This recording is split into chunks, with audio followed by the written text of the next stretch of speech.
Доброго ранку, шановні колеги. Good morning, dear colleagues. I'm happy to welcome you at this discussion center in New Europe. Today, we focus our analytical discussion on the following issue: the Transnistrian regular settlement, which is an item in the agenda, both for Ukraine and Moldova and for a number of other countries for a long time now. Perhaps as the time passing, it acquires more and more topicality, especially when Ukraine now has its own conflict on its own territory. That's why we can talk a lot about the dynamics over the last few years.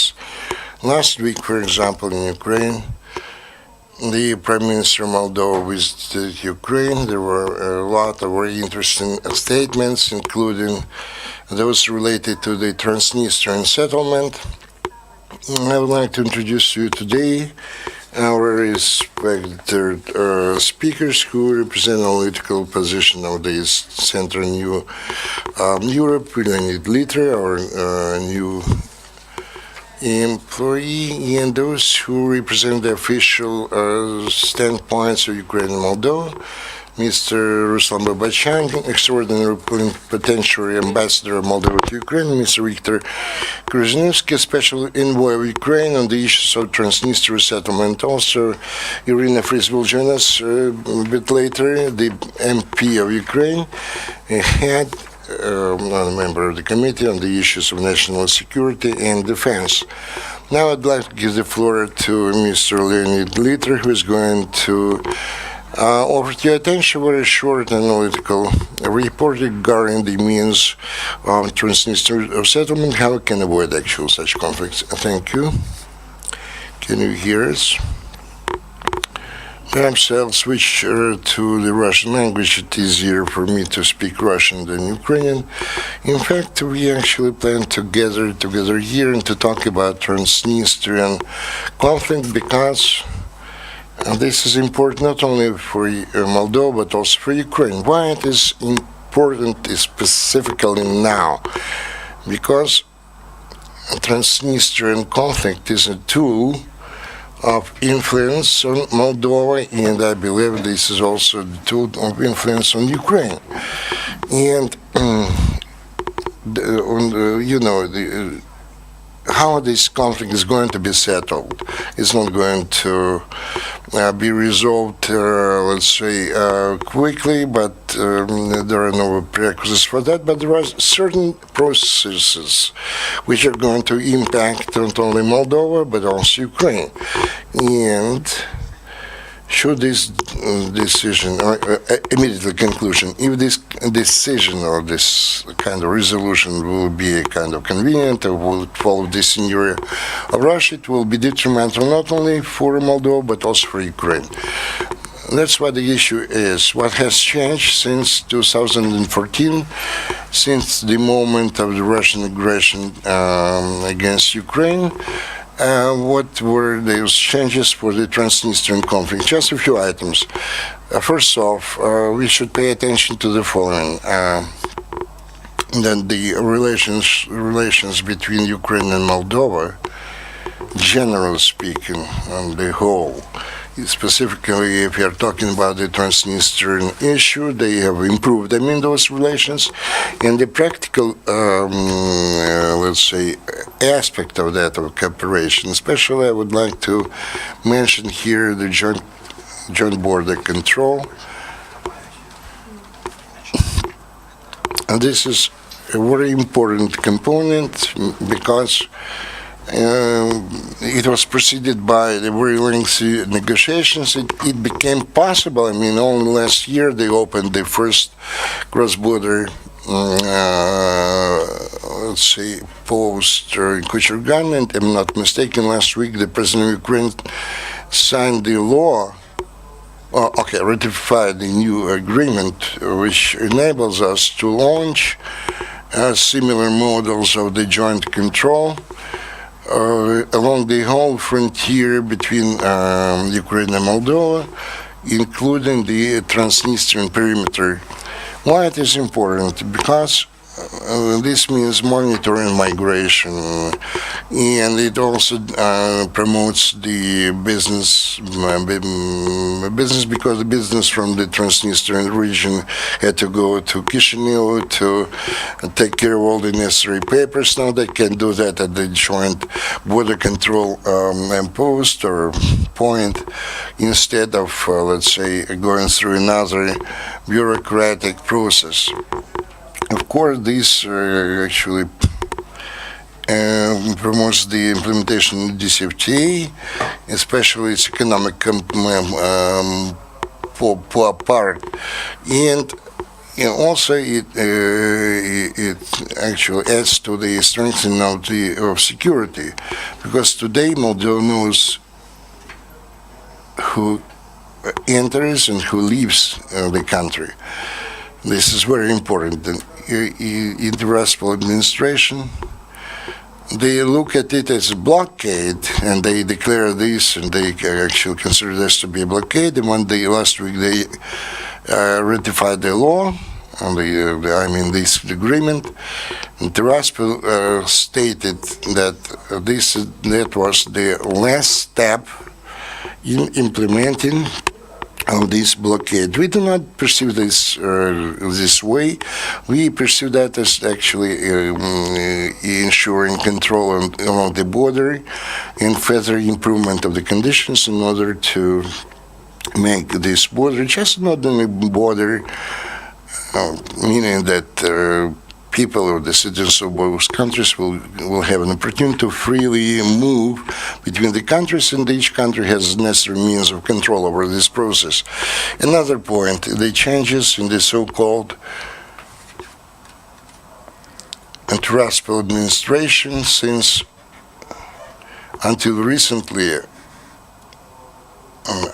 until the last year, they had different president, the so-called president, always so-called president. We use this phrase when we are talking about Transnistria. Now, the representative of the Sharif Group, business group, Vadim Kryzhanivskyi, who positions himself as a more practical person and business-oriented person, to specific steps to be taken. And, despite all this positioning, I would like to emphasize here, to note here, that in my opinion, those are maybe more practical.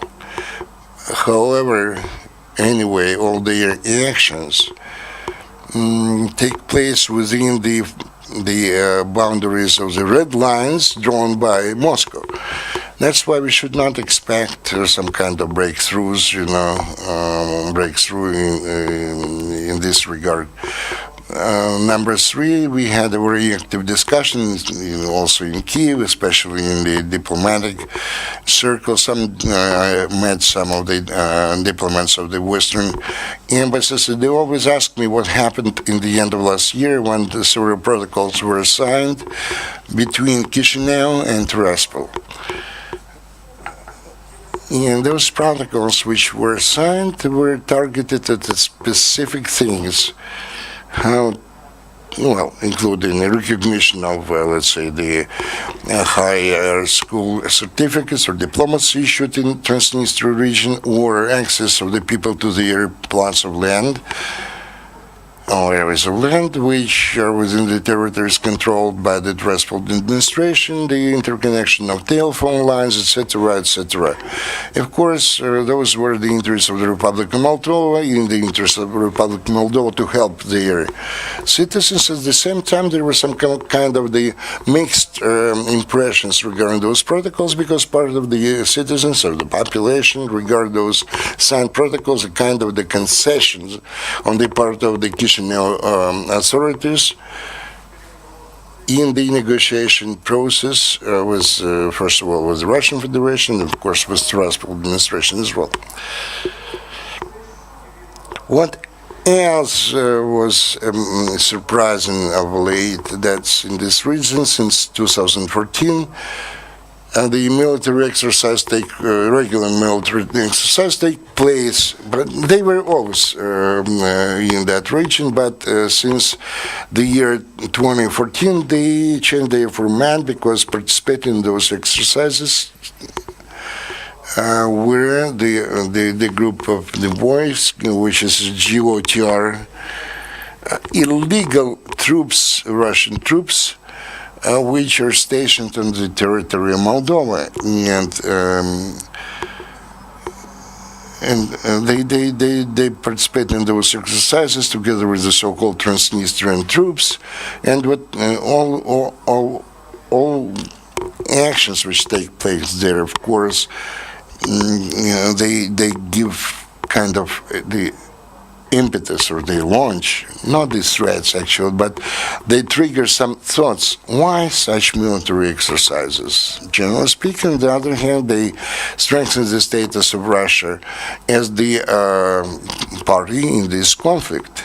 And maybe I repeat myself, this is my opinion, I repeat myself, but Russia of late has tried to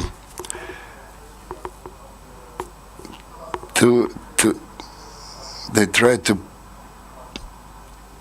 actually to present this conflict as the conflict between inter-Moldovan conflict between Transnistria and Chisinau and Tiraspol. I mean, and such military exercises in the presence of the Russian troops actually prove the status of Russia, the party in this conflict, which has been always there in this. I mean, this status since 1990s, when they actually signed the ceasefire treaty or agreement. And the last thing I would like to talk about the status of the OSCE and what changed regarding this status. In my opinion, OSCE changed not for the better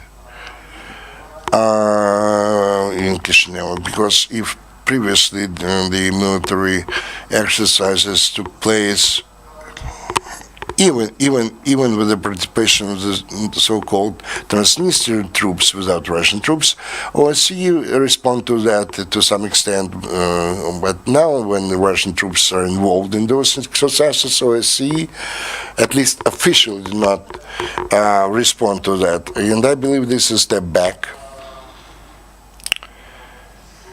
And also, if you're talking about OSCE, we can talk that in Moldova there is a specific thing.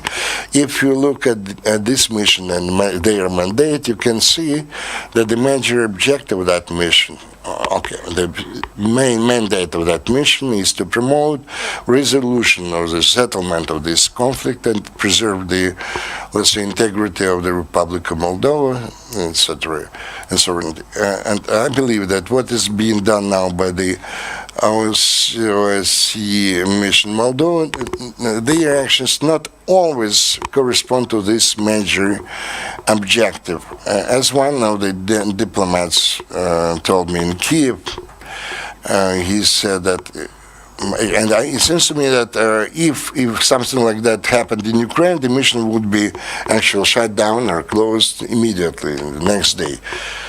And just in order to finish this, my assessment of the OSCE mission, I would like to say a few words about Mr. Frattigi, the former Minister of Foreign Affairs, and if I'm not mistaken, the Euro Commissioner or the Deputy Commissioner. Mr. Frattini actually came up with some of the comments which do not correspond, in my opinion, to the understanding which we have regarding the Transnistrian conflict, including impossibility of withdrawal of the Russian troops from the Transnistrian region. And this was said by the representative of OSCE. A special representative of OSCE said that. And when the special representative of OSCE select Russia today in order to convey some message to everybody, of course, this is also a certain signal to initially take a kind of unbiased, let's say, or impartial media to convey the message. So my conclusion is, if any any partial even settlement or resolution will take place in Moldova, which would be done according to the Russian scenario, this will be also bad for Ukraine, because then they would say in Russia, you see, Moldova actually would wish to resolve their conflict, and Ukraine doesn't want to do that, because Ukraine doesn't want that, not because we block anything, because if we did that, this would not have happened in Moldova, So it seems to me there is such a desire, as strange as it may sound, but this was actually, it was expressed in one of the statements. Mr. Frattini, he was talking about what happened in Moldova regarding the Russia and what has to be done, and this also talks about some of the priorities. And if we are going to embark on the road of the permanent concessions, then there will be no stimuli in Moldova to resolve this, in Transnistria to resolve this conflict, because they will be happy with the concessions which were already provided. Thank you, Leonid, regarding your analysis of the Transnistria conflict, and now what has been mentioned in the analytical note and in the speeches. Now I'd like to give the floor to Mr. Ruslan Bolbochan, extraordinary and plenipotentiary ambassador of Moldova, Republic of Moldova to Ukraine, for you to share your impressions regarding this possible resolution of this conflict. Are we approaching this kind of resolution or not, or this is going to be frozen down? Thank you very much for an opportunity given me to participate in this very important event. The topic of the Transnistrian resolution is really very urgent and topical. And we do appreciate, and we are very much grateful to Ukraine for your support and the attention paid to what is going on in our country, for your support for the Republic of Moldova. I would like to start with the title of our event. How to avoid traps in the settlement of the Transnistria conflict, because the history of Transnistria conflict is sprinkled with different cases. There were a lot of, let's say, ups and a lot of, unfortunately, downs. When there was some period of time when everybody was, let's say, the raptures of some kind of good results, but there were also a lot of disappointment, and we have to take those into consideration when we are talking about the progress in these things. So I would like to briefly share the official position of the Republic of Moldova, which is well known. We are for the all-embracing and the vital political settlement Transnistria conflict based on the territorial integrity and the independence of the Republic of Moldova within the framework of the internationally recognized frontiers and borders, with the preservation of the special status for the Transnistria region. We are for continuation of dialogue in the format 5+2. It hasn't been mentioned, but this is the only internationally recognized format, international platform for such negotiations. We are going to continue to support the negotiation of all the issues included in the agenda, including a very important issue, the opening of the so-called third basket of the political settlement of the conflict. Very important thing regarding the military presence.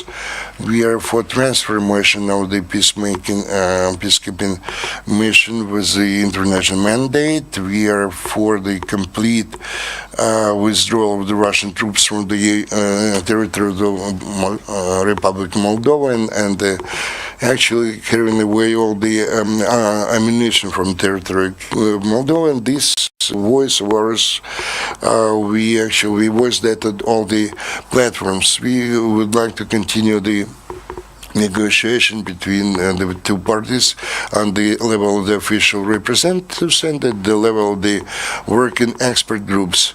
And this dialogue can actually bring you a certain positive results to ease the tension between the two countries. As Mr. Leader mentioned, the signing of those 5 protocols last year was one of the examples of such a dialogue. We confirm our preparedness to discuss the issues associated with the Transnistrian number plates on the vehicles in order to seek and find some adequate decisions. I would like to emphasize for you to understand that we can see only one political resolution of the Transnistria conflict, and there are no other means or tools to do that. Of course, when analyzing the Transnistrian conflict, we have to take into account the aspects of the military, security and order. And no less important, we have to take care of other aspects, political aspects, social aspects of the process of the settlement of this conflict. Also, I would like to emphasize here, to note here, that the citizens of Transnistria region in the communications, they enjoy a practical advantage, which leads to the rapprochement of the Republic of Moldova with the European Union. In this context, I would like to emphasize that the major items of export from Transnistria is orientated on the European countries, European Union member states. Before coming here, I actually read the statistics for the first quarter of this year. About 88% of the export going from Transnistria, these export items go to the European Union. Also, I would like to know that when Moldova obtained the visa-free regime, a number of the citizens from the Transnistria regions who have the Moldovan biometric passports increased drastically. This number, they have the Moldovan passports. Another thing which I would like to mention here, regarding a lot has been said already by Mr. Leader.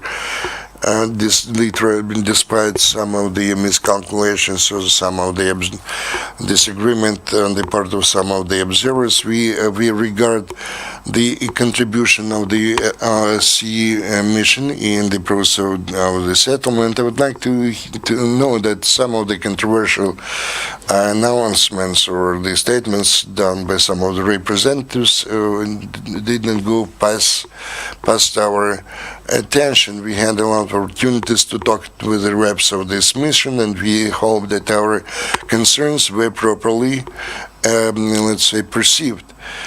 And another thing which I would like to note here, that we do not try to achieve the result at any rate, at any cost.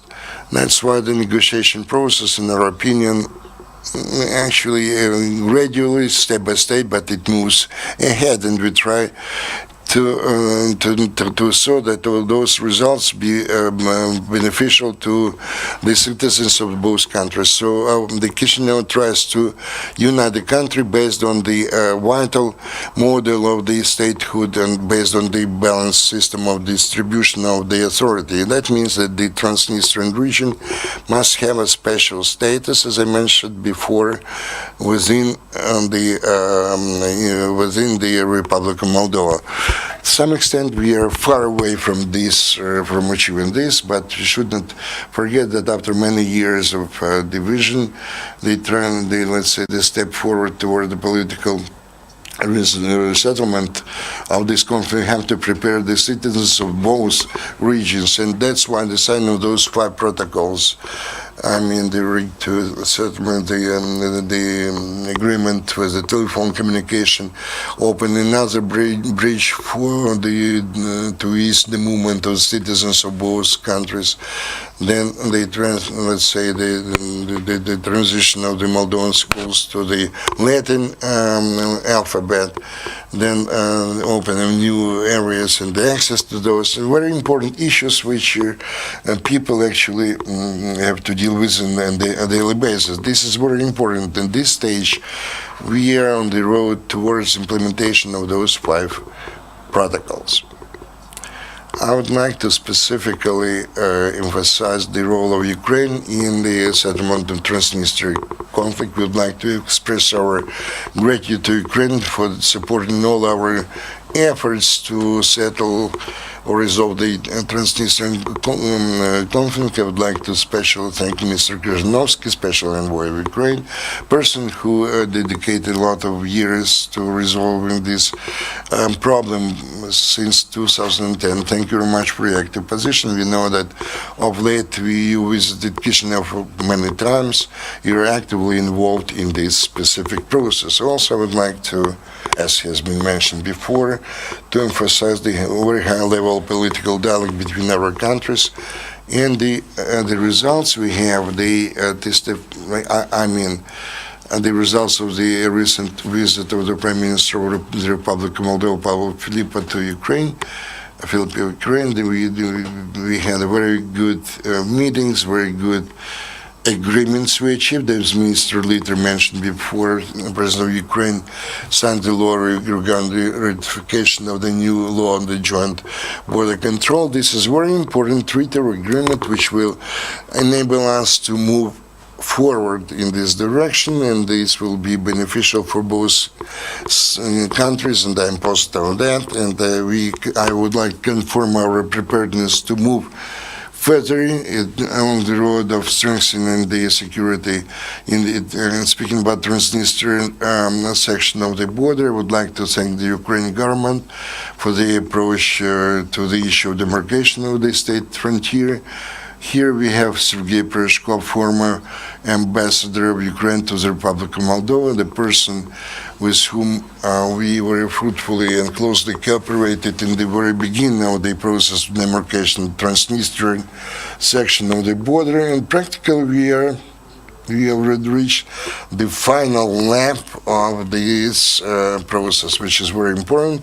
In conclusion, I would like to once again thank the organizers for the interest shown to this specific topic. Should there be any questions, I'll be ready to answer those. Thank you very much, Your Excellency, Mr. Ambassador, for this very informative news. They told me that Irina Fries cannot make it here because of some urgent things she has to take care in the Parliament of Ukraine. So we are going to work the 3 hours, the 4 of us. So Mr. Viktor Kryzhanivskyi, Special Envoy of Ukraine. So I have a short question. Speaking about the position of Ukraine, the vision of Ukraine regarding the Transnistrian conflict, how has it changed after the Russian aggression to Ukraine, after 2014? Thank you. Kateryna didn't prepare any thesis or any talking points for this meeting. And this is true. Not the first year that I've been dealing with the Transnistrian conflict or settlement.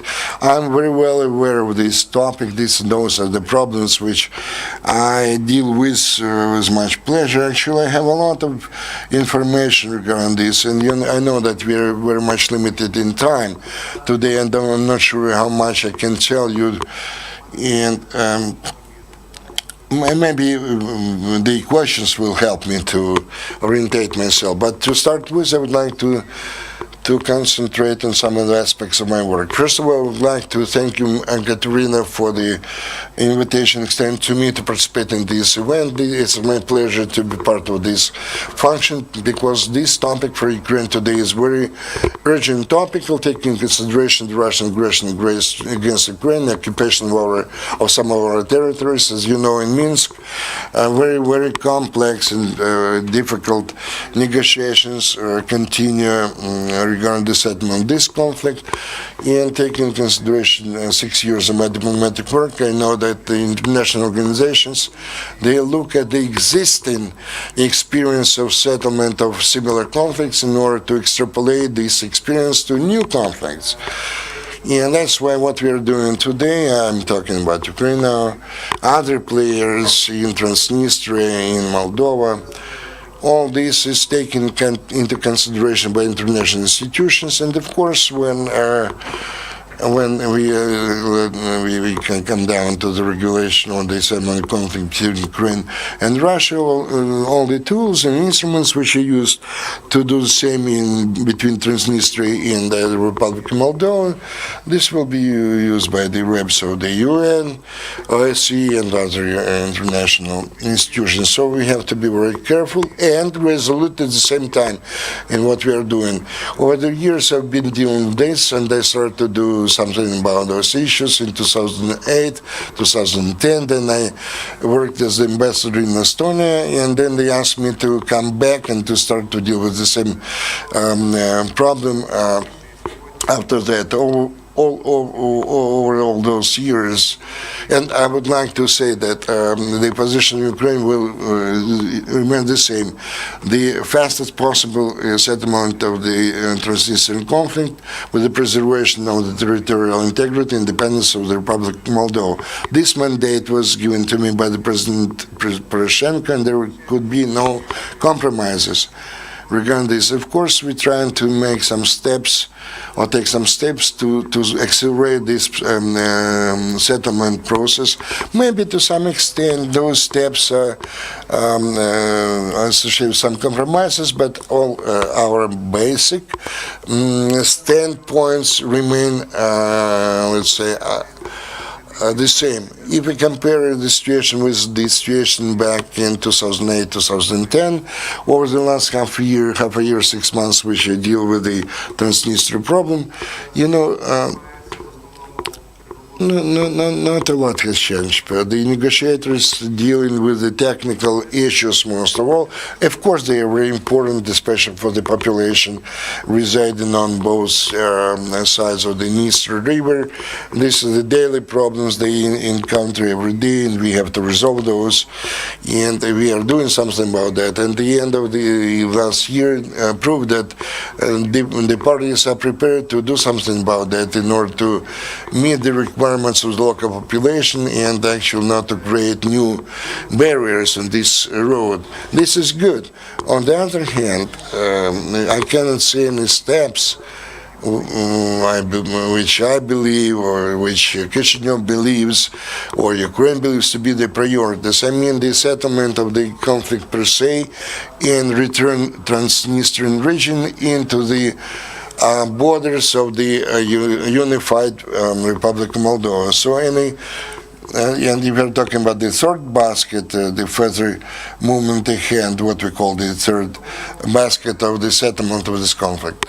A special role is played by Ukraine here, which tries to let's say to persuade the parties involved in the international partners to resolve this conflict as soon as possible. And they emphasize that we at least must deal in parallel with the technical issues and not to forget about the main thing, settlement of the conflict per se. And seemingly we meet with some of the understanding regarding this issue, but when we reach the situation where we have to do something, the situation is a bit more complex. We are talking about a very short, let's say,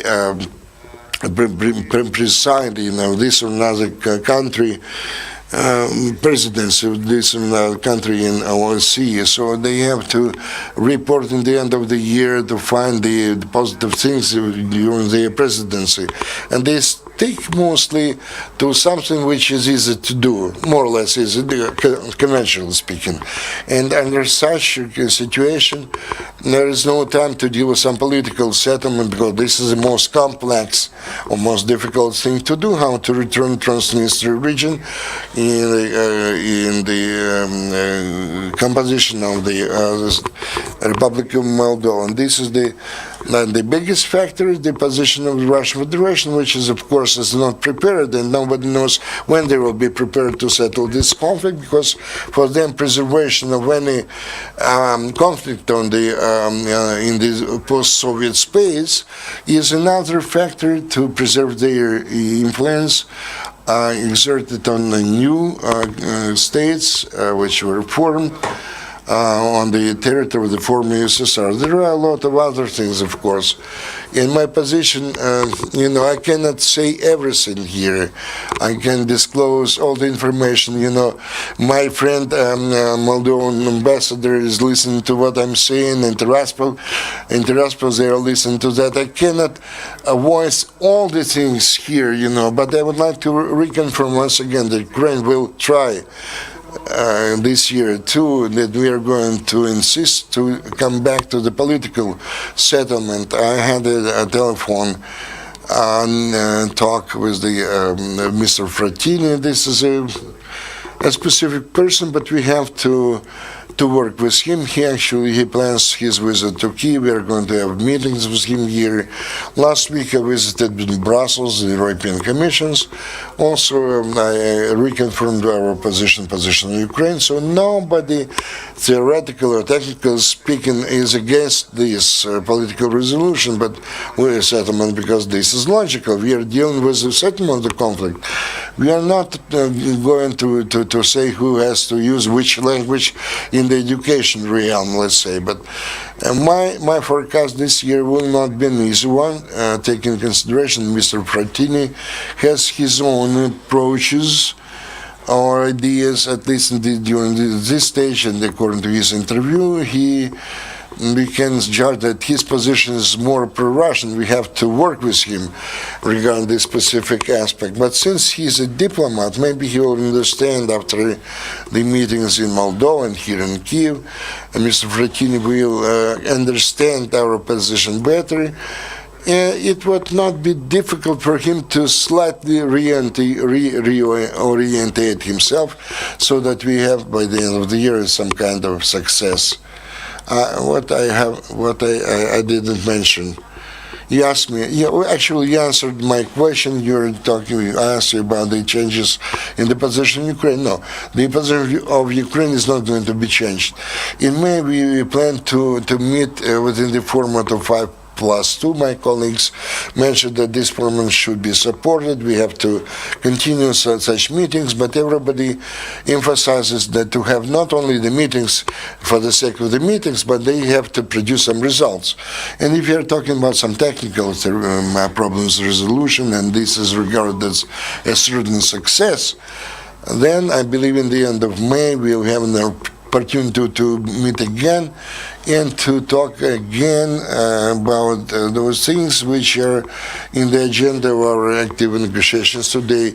Also, we have very good active contacts between Tiraspol and Chisinau at the level of experts and political representatives in the negotiation process. And as a diplomat, I believe that without those meetings in negotiations, we cannot make any progress. Generally speaking, that's why this fact in itself is very important anyway. Any questions? Thank you very much. And this was very interesting to hear, and from what you mentioned, I understand it would be very interesting for us to sum up the results of this year.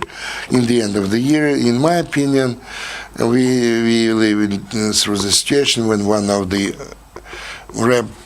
of the negotiation groups is a kind of a barrier, and it would be very interesting how Ukraine, Moldova can join pull the efforts to persuade the representatives of Italy. We know that we have the Italian diplomats here in our audience, and in order to understand how we can work with the country which have some skeptical opinion regarding this region, and taking into consideration also the Russian Federation position. Thank you very much, and I'm prepared now to open the Q&A session and give an opportunity to ask the questions. I can see that many people who have been interested in this issue for a long time now.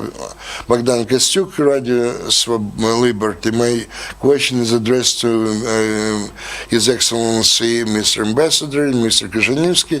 Mr. Ambassador, I know that you're aware that from time to time, And according to the current legislation, the terroristic organization, the DPR, the Desk People's Republic, there are some representatives of that. If they actually can get to Moldova, you regard them also as terrorists. If they enter your territory, how are you going to regard their visit? And we know that the official Chisinau asked Ukraine to support the idea to withdraw the Russian troops through the territory of Ukraine. How realistic it is.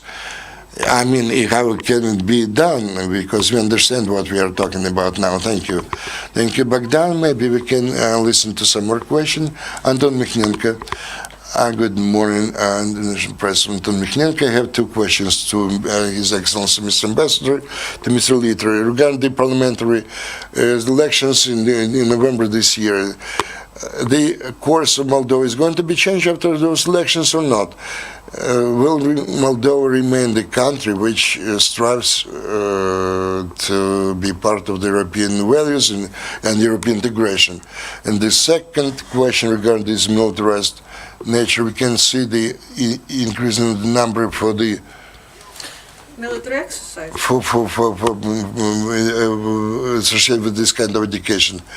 So, in your opinion, are there any challenges or threats associated with the increase of the more military training in schools for Moldova, Ukraine? And this Moldova prepared for those challenges and risks which could come from the territory of Transnistria, if we are talking about the increased emphasis on the military and combat training in the schools. Okay, maybe we can actually switch over to the answers. So, Mr. Kryzhanivskyi, the first question was addressed to you.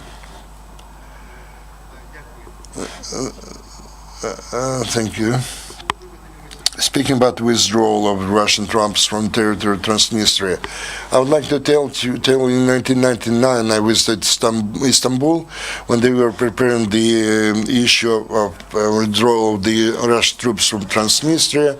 We were working day and night and we were preparing the draft of that document. Nobody believed that that document was going to be adopted, taking into consideration the Russian point of view, position.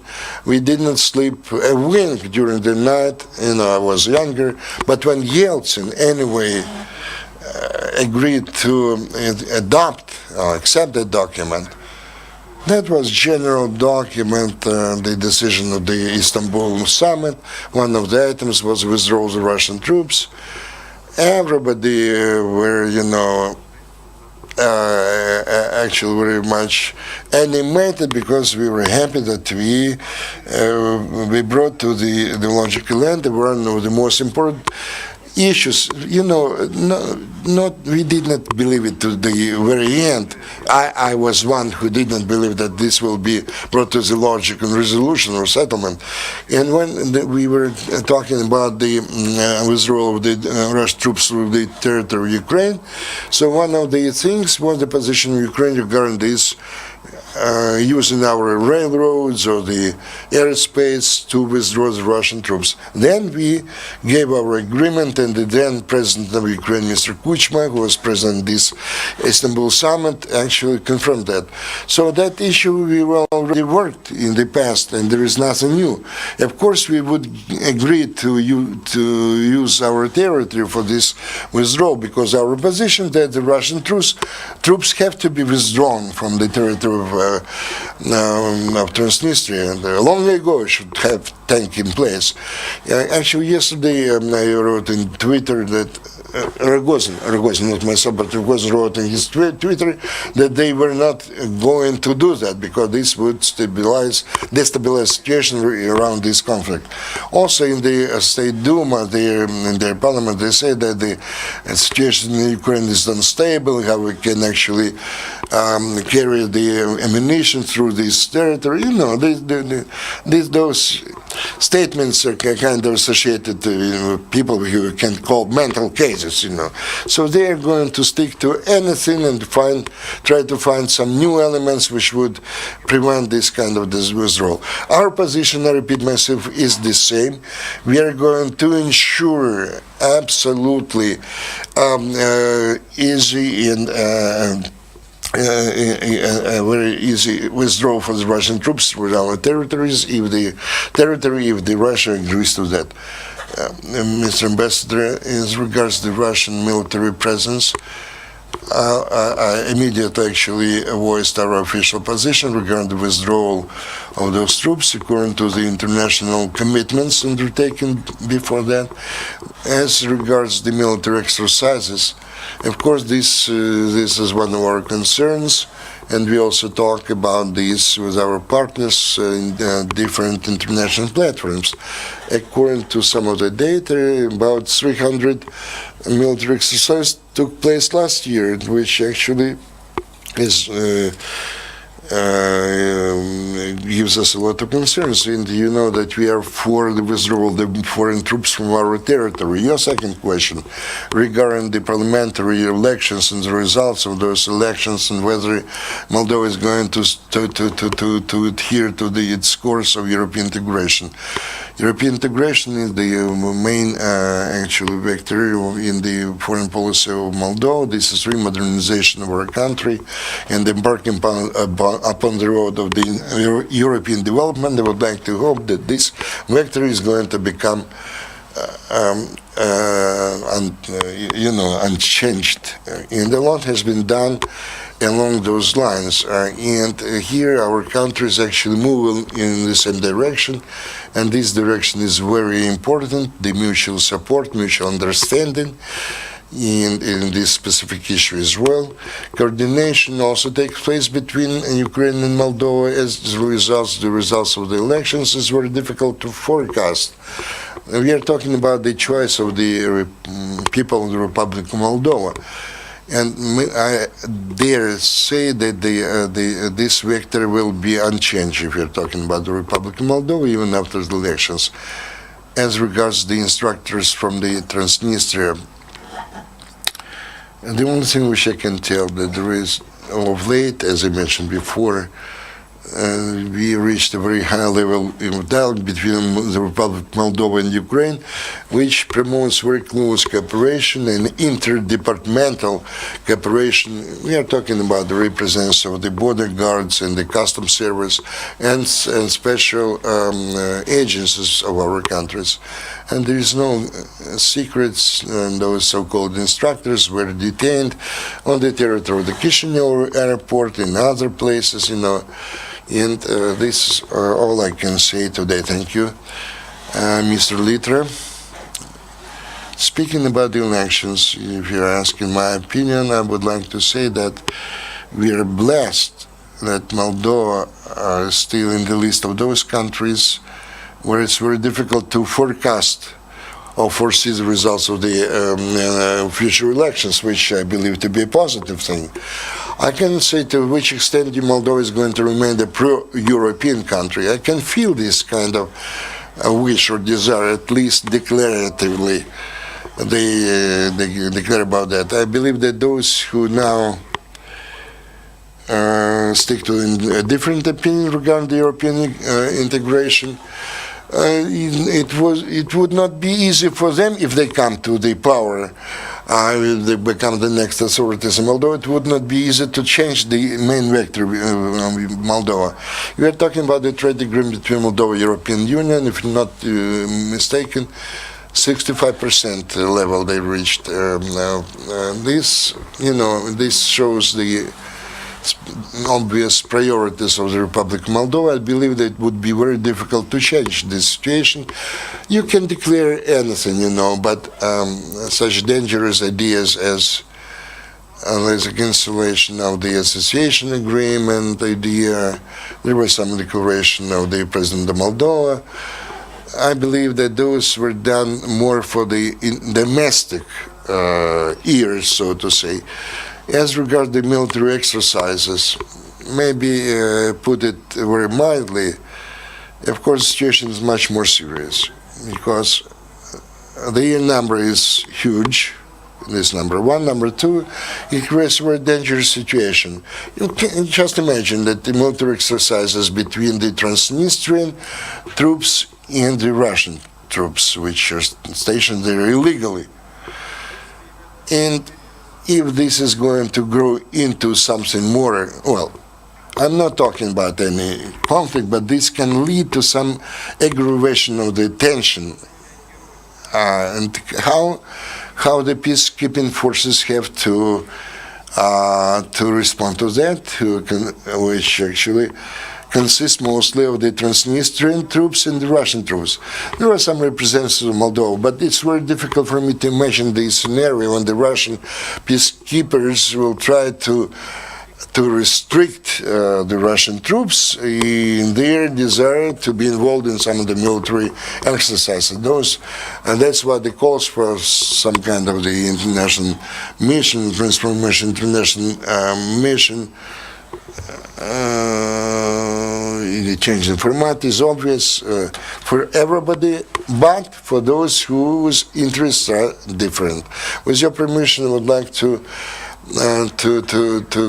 offer you a short remark regarding OSCE representative. It seems to me that Moldova has to accept this representative as an official person, to hear, to listen to him very carefully, maybe to nod your head, but this scenario should not be adopted because it seems to me they do not coincide with the interests of either Moldova or Ukraine. Thank you. Ms. Kryzhanivskyi, I would like to continue. There was an issue about the hirelings from the territory from Donetsk DPR, which appear in the Transnistria. I mentioned that I visit very often Chisinau. My relations with the Transnistrian head, Kryzhanivskyi, are long-standing ones. So I can talk with that person very openly on any issue and receive real, very honest and sincere answers, off the table. And this is, but we are talking about my country, and the hirelings appear on the territory of my country. So I'm talking not only about my mandate, but some other issues as well. And I told him that there is information that your representatives are detained in the territory of Donbass. This is something which is not. And if you're going to support the aggressor, our relationship will change for the worse. And my question is, or actually ask him how they can actually prevent this kind of appearance of the hirelings from Transnistria in Ukraine, etc., and what kind of steps they are going to take. But we had such a talk, rather sincere and honest talk, and actually I received from him rather clear assurances that this cannot be, and it won't be the case. Well, but this has already happened, but we'll be happy if it will be stopped. Of course, those exercises take place, military exercises take place on the regular basis, and this is a destabilizing factor, and that's why we have to keep our forces on the border with Transnistria, just in case Russia will try to cross our borders in that section of the state frontier. I understand that those initiatives are not the initiative of Transnistrian, those are the orders from Moscow for those military exercises. So the role of Moscow is very obvious here. Other questions or comments? Please. Tomasz Wojko, the Polish embassy. I have the question to Mr. Viktor Kryzhanivskyi. Today we talked a lot about the position of Russia and Moldova, Ukraine, so I would like to ask you about the position of other partners. How you evaluate those standpoints or positions, and to which extent and those are orientated to the success in the specific. This is a very good question.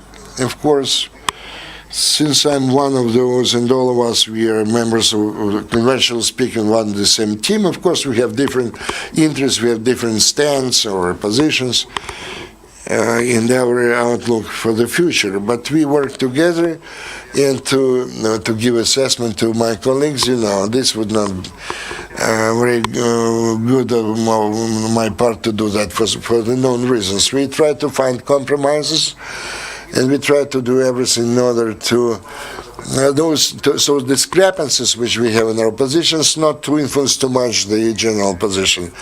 We have different relationship. I'm a person of principle, and when I try to defend the position of Ukraine in this settlement, of course, sometimes I do not adhere to some diplomatic language. We have different situations. Sometimes I'm not going to give you any names, but we have different situations. But I'm not ashamed of that, because we are talking about the survival not only of the Republic of Moldova, but Ukraine as well. So myself, as a representative of Ukraine, I'm going to stick to a very strict position of Ukraine in those issues, but the general understanding is there in order to achieve some progress. How everybody visualizes this progress, this is a different story. We would like to achieve the fastest possible settlement. Somebody wants to give some lands from the left hand to the right bank of the Dniester. We can summon the 5+2 format, etc., etc. So everybody has its own vision how we can achieve this or another success, depending on the objective they regard the top priority. If there are no more questions, maybe I can give the floor for the closing remarks to to His Excellency Mr. Ambassador, then to Leo Litra, and we are going to give some announcements about our future plans. Once again, I would like to thank the organizers of this meeting. In my opinion, your initiative was very important. It's my pleasure that we had such a live discussion regarding the process of settlement of Transnistria conflict. Once again, I would like to emphasize the role of Ukraine in the process of settlement, and we do appreciate the Ukrainian position in this process. And I am positive that only supporting each other and being of the same opinion and demonstrating our solidarity, we can achieve some results. Thank you. Leonid, Litra. I would like to thank, of course, the participants this meeting, to both ambassadors for their participation, the ideas they voiced here. In conclusion, my opinion, if you're talking about my opinion, very often I see what happens in Transnistrian conflicts and regard this as not as a settlement of the process. It seems to me that there is some kind of stagnation today, even when we see that some protocols are being signed, but all those things, they are more associated with the measures to strengthen the trust than to settle the conflict. We are not talking about the third basket so far, which we mentioned as part of the political part of the settlement. Unfortunately, there are only a few prerequisites for the settlement, real settlements, at least now. It seems to me that both Ukraine and Moldova, they always has those prerequisites. At least we are talking about the consistent positions which they have for many years now, and believe, and I hope that other parties will have the same positions. And I hope that those players who have to promote the resettlement of this conflict will play a similar role in the future. I do hope this will happen. Mr. Kryzhanivskyi, thank you very much again, Kateryna, for the invitation extended to me. Actually, I participated in that. It was my pleasure to do that, and I will be prepared to participate in similar functions in the future as well. We are talking about the Moldovan position. They are talking about the status of the Transnistrian region within the composition of the Republic of Moldova. They are working on that. There is a kind of working name, the vision of the future status of Transnistria. This is not yet an official document or the finished document prepared for the signing. Those are just the initial elements how Moldova visualizes the settlement of this conflict and the status of Transnistria within the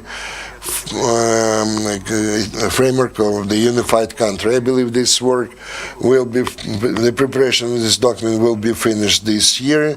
Then they're going to submit this document for the consideration of Transnistria. And I was talking with Mr. Transnistria from Transnistria about that.